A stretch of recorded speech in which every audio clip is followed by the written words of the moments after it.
Welcome back everyone, to another episode of Style Drops. In this episode, I want to discuss some of Gail's favorite design must-haves when creating a new space. While some areas are basic and formulaic, others offer opportunities for actual magic. Moments where design and function transcend and become an experience. Some of Gail's favorite areas to design are the same ones that make her genuinely excited to work within her own space. The first one is banquette dining areas. There's something about a banquette that transforms dining from a functional activity into an experience. It's intimate, it's inviting, and it eludes a vibe of sexiness, mainly by the tightness and positioning of how you're gathered around the table. A well-designed banquette dining area says, "Please sit and stay a while." It creates natural gathering, encourages lingering over meals, and gives everyone a sense of belonging. Unlike traditional dining tables and chairs that feel temporary, a banquette feels permanent and intentional. Like this is where real interactions happen. There is a reason why. These are the most requested spaces in a restaurant. What she loves most about banquette design is the opportunity for personalization. You're not just choosing seating. You're creating an experience. High-backed banquettes create intimacy and define space. Curved banquettes encourage conversation. Upholstered pieces add luxury and comfort. Mixing quality table design, thoughtful lighting overhead. And suddenly, this isn't just where people eat. This is where memories get made.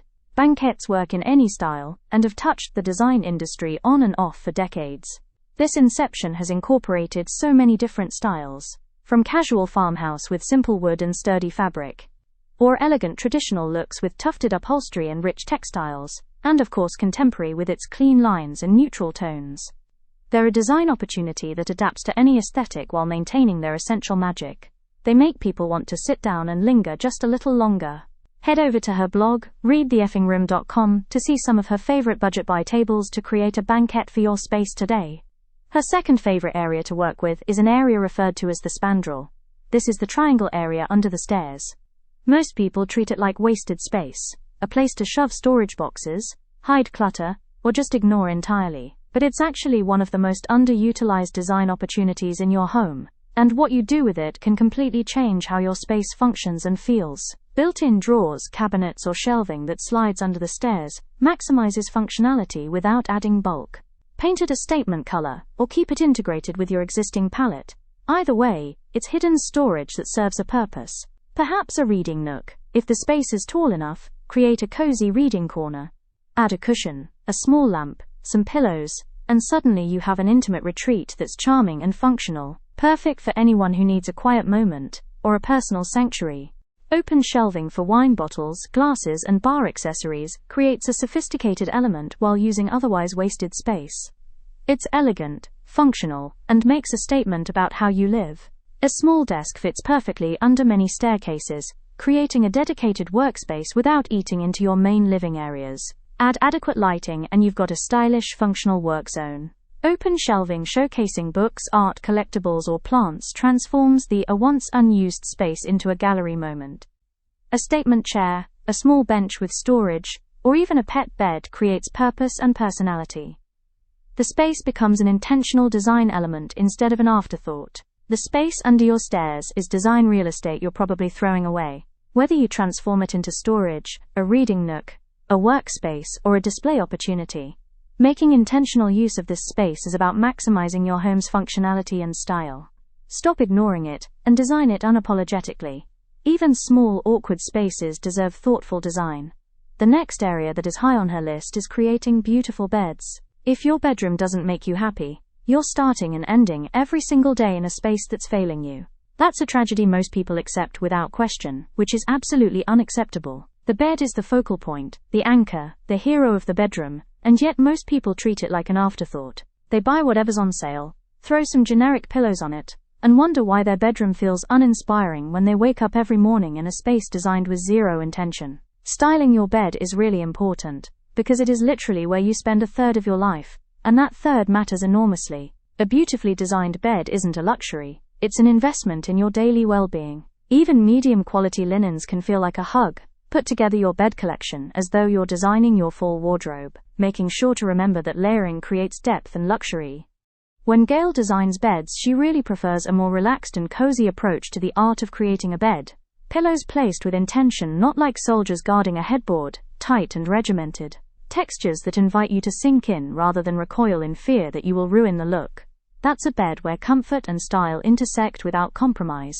This is one area where you can be bold with color, or layered up in neutrals, pattern and textures, in a way that feels grounded, setting the tone for the entire room and ultimately for how you feel about your space and yourself. No matter your preference for pillow presentations, stacked deep, or just the basics, please.